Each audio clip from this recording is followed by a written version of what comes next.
Donald Trump part de la Chine. President Xi and I agree on many things. Des accords sensationnels auraient été conclus entre les deux pays. Toutefois, très peu de détails ont émergé de ces rencontres entre les deux chefs d'État. And we agree very much on trade. We're going to be doing a lot of trading. Donald Trump a affirmé que la Chine va acheter des milliards de dollars de soja sans toutefois donner des informations supplémentaires. Our farmers are going to be taking it. I mean, our farmers are going to be very happy with the deal we made.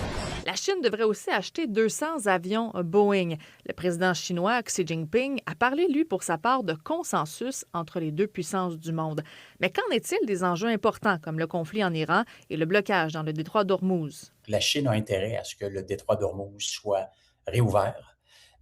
Et donc ça, c'est un point de convergence avec les États-Unis.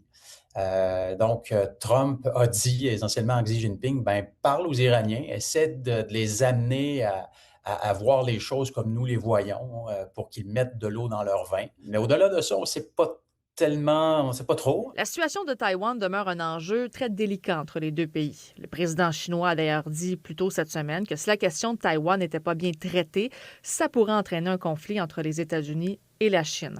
D'ailleurs, dans une entrevue sur Fox News qui a été enregistrée peu avant son départ, Donald Trump s'est opposé à la proclamation d'indépendance du pays. You're waiting on approving billions of dollars of weapons for Taiwan. That's right. Is that I'm moving holding forward? It. Well, I haven't approved it yet. We're going to see what happens. What are you looking for? I may do it. I may not do it. Yeah, what's your hinge point? Well, I'm not going to say that, but I may do it. I may not do it.